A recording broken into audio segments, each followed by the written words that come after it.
You know who the Florida Gators should pursue in the transfer portal? Montana Lemonious-Craig from Colorado. You are Locked On Gators, your daily podcast on the Florida Gators. Part of the Locked On Podcast Network, your team every day.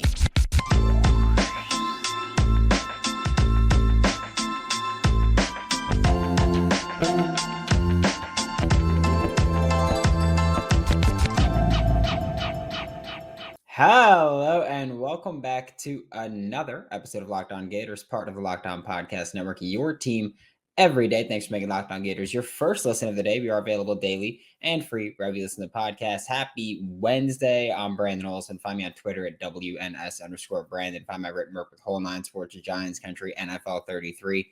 And I'm diving right into it because I know that Montana Lemonious-Craig from Colorado hit the transfer portal after having an awesome spring and an awesome spring game. And Florida just lost a receiver to the transfer portal who had an awesome spring, not so awesome spring game, but no one on offense really did. But before I even talk about Montana Lemonious-Craig's play, I will say this.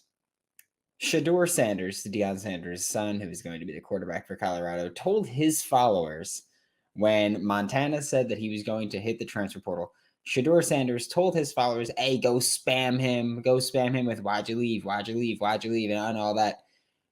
It is crazy to me that Montana wouldn't want to play with that personality at quarterback. It's wild. Shedeur Sanders is certainly nothing like his father, who, as incredibly talented as he had his head so far up his rear end that he couldn't see he was a complete jerk. But anyway, Montana Lemonious-Craig is someone that I do genuinely like, and I do hope that Florida pursues in the transfer portal. 6'2", 185-pound receiver. He's the kind of like a go up and get it kind of guy. I know I spoke about this briefly yesterday, but he is a go up and get it kind of guy. 8 for 12 on contested catch opportunities in 2022. He probably would have had more contested catch opportunities if the quarterback play was better. Not saying that the quarterback play at Florida this year is expected to be, stellar, but likely going to be better than JT Shrout, who went from Tennessee to Colorado and is now with Arkansas State, I believe. So I think that just skill set wise, Montana Lemonious-Craig is a fantastic fit here. We'll talk about how he kind of mesh with Graham Mertz later. But I will also say, when you look at the statistics, they're not awesome for Montana Lemonious-Craig. But again, some of the worst quarterback play in the country, I'd say probably like bottom 10 in all of Power 5 football. Like he's shown an alpha mindset. Like last year, he was forced into a starting spot. He stepped up. Last year, he had multiple strong performances despite having some of the worst quarterback play in the country. And I know that this isn't, this isn't the, let's say the sexy thing to talk about, especially when we're talking about receivers. But Montana Lemonious-Craig does one of the most important things you can do in this offense as a wide receiver, which is block. Like willing and able to do the dirty work as a blocker at receiver. And like those huge plays where it's Montrell Johnson 60 yards, it's Trevor Etienne 60 yards. Those plays that we all love. A lot of those are set up by receivers blocking. And I know that seems silly because a lot of it's set up by the offensive line, springing them loose for those first 10 yards. But a lot of it is also, hey, receiver is 20 yards downfield blocking a safety or blocking another DB and keeping them out of the path. So Montana Lemonious-Craig, even better fit because of that. But I was going to his stats, and then I talked about the other thing I wanted to talk about. So going back to his stats, I know that when you look at Montana Lemonious-Craig's statistics, they're not the best, which again is a lot in part due to the quarterback play in Colorado last season. And yeah, you're going to look at that, and you're going to look at the Cal game where he was targeted 8 times. He had 8 catches, and I think it was for like 120-ish yards, and he had a touchdown. And then you look at what he did the following week against Oregon State, and you go, okay, I think he was targeted 2 or 3 times. He had like 1 catch for 30 yards or 2 catches for 30 yards. And it was nothing stellar when you look at the stats. But I will say that I cut the film. And I will tell you that Montana Lemonious-Craig made some strong plays in 2022 against Rajon Wright. He also made those same strong plays in 2021 against Rajon Wright.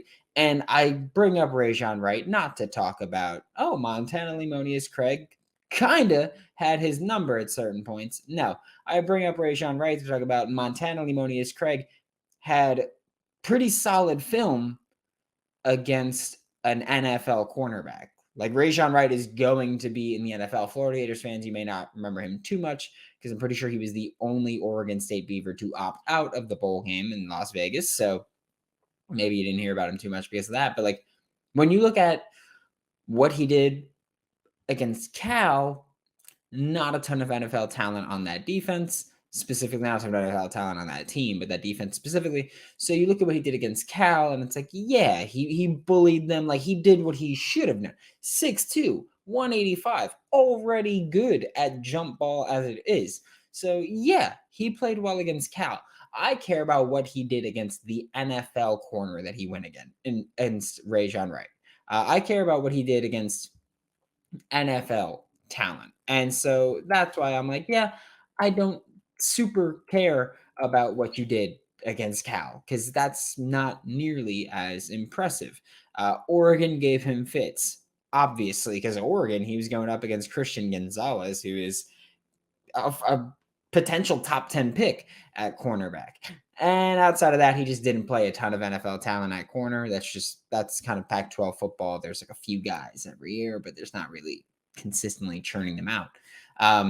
But I think Montana Lemonious-Craig did a good job last year making the most of a bad situation with his quarterback play. And I think that regardless of what you think of Graham Mertz or Jack Miller III or anybody in this quarterback room, the starting quarterback for the Florida Gators in 2023 will be better than the Colorado Buffalo starting quarterback in 2022.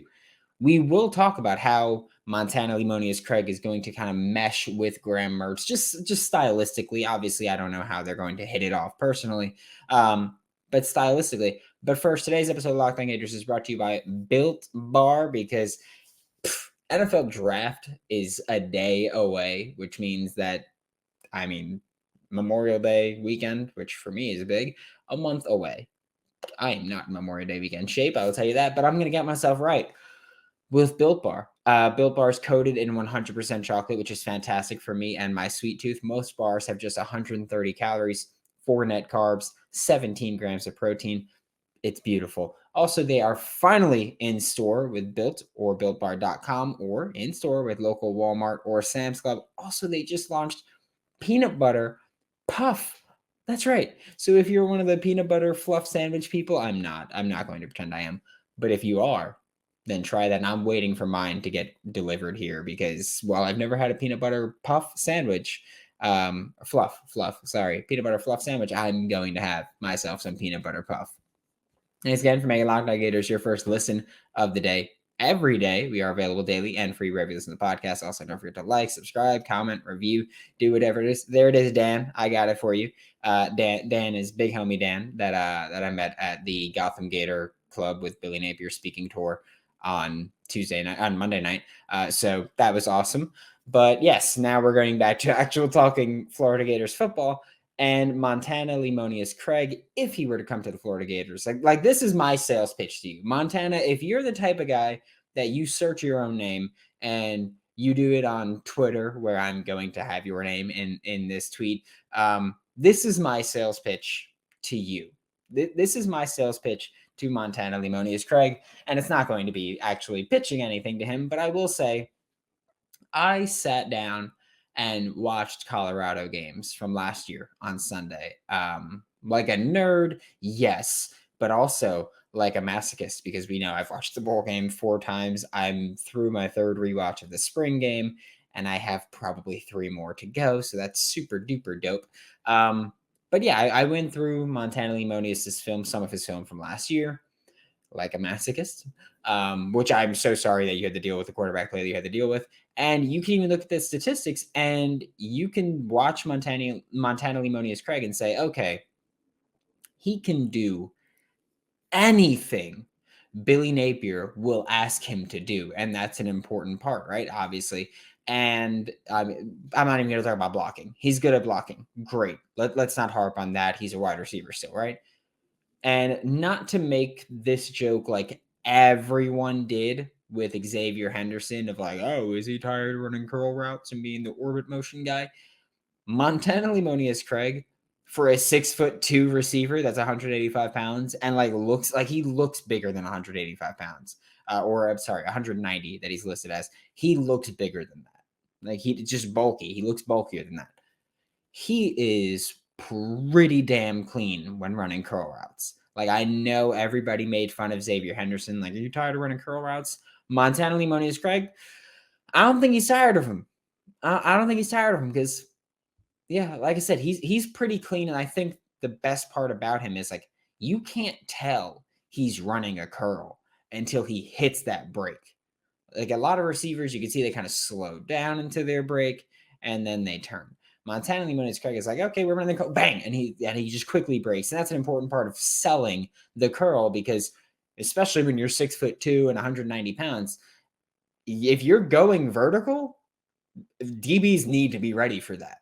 So if you're that big and you can move and then you quickly hit that break, killer. Like that's a killer. And again, like I know I've spoken about this. I played DB. That's a killer. Believe me, there are few people who I've ever been like, damn, like that, like they got me with the curl. But like, so yeah, the curl could be a killer if you're good at it. In this Billy Napier offense, hitting the intermediate routes is what's the most important. It's incredibly important here. Like Billy Napier, he wants to be able to hit the intermediate routes. That was a big issue with Anthony Richardson, was that he could hit the short stuff, he could hit the deep stuff, but he would constantly miss the intermediate routes where Ricky Pearsall would be open frequently. So I think that when you have Montana Lemonious-Craig, if he's going to be a Florida Gator, which again, I don't know for a fact that they're pursuing him, but again, this is my sales pitch. Great on those curls, great on digs, which, I mean, Florida Gators fans know Billy Napier is going to ask you to run digs. And Montana Lemonious-Craig did a great job on deep passes on the outside, not too much on posts like Justin Shorter ran posts, and Justin Shorter was a killer on post routes. Montana Lemonious-Craig is not, but he's great on deep passes to the outside. So how does that tie into really Graham Mertz, you ask? Graham Mertz last season was one of the best passers in the country on deep throws down the left sideline specifically. And I mean, obviously, he could also be good on the right side, but he was better on the left. He was great on the left, elite on the left when throwing deep down the left sideline. Now, Montana did not have many opportunities down either sideline because of the quarterback play and also the offensive line play. But when he did, ate up. He ate up. No other way to put it. So Montana Lemonious-Craig ate up on deep passes down the sidelines, where Graham Mertz ate up last year with bad receivers, by the way. With like Graham Mertz's numbers would probably be better if he had better pass catchers, whereas Montana Lemonious-Craig would be better if he had a better quarterback. So yeah, Montana Lemonious-Craig ate up deep down the sideline when there was, like a actually catchable football in his vicinity. So I think when you look at Billy Napier is going to ask you to run curls and digs more than probably anything else. Great, because Montana Lemonious-Craig cooked on those. Graham Mertz wants to throw you the ball deep down the sideline. Great, because Montana Lemonious-Craig cooked on those. Like, I'm not saying Montana Lemonious-Craig would be the best receiver we've ever seen in Florida. I'm not saying, he's going to be the Biletnikoff winner. I'm not saying anything like that. I still think, obviously, he'd be not the top receiver on the team. But he's got a skill set that fits in the offense. He's got tendencies that fit with your quarterback. you have to push for him. How does that change the rest of your team? Genuinely, not much. Like, I think Montana Lemonious-Craig has the skill set to be a big contributor this year. Maybe not a starter because, like, I've been very open. For me, and this mainly goes to quarterback, but it kind of does translate to every other position. To be the starting quarterback, you need to win over the coaching staff, the locker room, everybody, right? You don't necessarily have to win over everybody as a receiver because when you're the quarterback at Trustmore, you need to win over your quarterback, but you need to win over everybody. So it's a little bit easier for a receiver or for a non-quarterback, but you would still have to pick up the playbook and learn how to do your job pretty quickly. So maybe he doesn't start as at the start of the year. Maybe he's not a starter, but he can still, fill a role here and become just a big contributor this season. Like, I think that Montana Lemonious-Craig could genuinely hop in and play. And it's also important to talk about, because I know we want to talk about Caleb Douglas and we want to talk about Andy Jean and Marcus Burke. There's 2 outside receiver starting spots available in this offense right now. Like, we can say, personally, I think it should be Caleb Douglas on one side and Marcus Burke on the other. But right now, there's 2 open outside receiver spots. Okay? Even if Montana Lemonious-Craig does not start at either of those spots, he would probably be the second man in. And this was an offense that rotated receivers, not a ton, but somewhat frequently. So if Montana Lemonious-Craig came in, he can contribute immediately. Maybe not start, but maybe not start, but contribute immediately. He could play on the outside where there's plenty of playing time available. He doesn't step on the toes of, Ricky Pearsall. He doesn't step on the development of Eugene Wilson III, who's getting to campus shortly and is going to primarily play in the slot. And he gets to play immediately on the outside, give Graham Mertz a receiver that can run curls, can run digs with great success, can work deep down the sideline with great success. And Montana Lemonious-Craig has at most 2 years of eligibility remaining, which means this year he can step in, be the senior, be the alpha, and walk in. And if he has a great year, he goes to the NFL. Great. Good for him. If he doesn't want to go to the NFL yet, he could stay till 2024, or odds are he could probably graduate by the end of this year and then grad transfer if he wants to. So with Montana Lemonious-Craig, there is no real concern, at least from my end, that he's going to step on the toes of anybody that's currently on the roster. Like, for me, he's not going to step on the toes of Ricky Pearsall because Ricky's mostly going to be in the slot. He's not going to step on the toes of Marcus Burke or Caleb Douglas because there's plenty of outside playing time available. Like Florida's lost quite a bit of their outside receiver snaps. Like you lost Justin Shorter because Justin Shorter went to the NFL. You lost Xzavier Henderson because Xzavier Henderson transferred or is in the midst of transferring. You've got Caleb Douglas coming back. Ricky Pearsall barely played out wide. He was mostly in the slot. Jaquavian Fraziers is still at transfer risk. Dejon Reynolds, gone. He's in Pitt. Dante Zanders and Keon Zipper were the next most wide snaps. They're tight ends. Zipper is out for the year. Zanders is currently injured, and he's probably going to work more in line this year. Marcus Burke didn't play a ton in general last year, but he's one of the guys out there. There's plenty of wide receiver snaps available. There's 345 snaps available just from losing Justin Shorter and Xzavier Henderson from last year. So there's plenty of availability there. He wouldn't step on the toes of Ricky Pearsall, Caleb Douglas, Marcus Burke. He wouldn't stunt the development of Aiden Mizell, Andy Jean, or Eugene Wilson III. So Montana Lemonious-Craig, yeah, he's not a Biletnikoff candidate, but he is a guy that you can find in this second transfer portal window that can come in and contribute to your football team this year and help you win games this year. So this is me pounding the table for Montana Lemonious-Craig to become a Florida Gator, and I'm hoping he does.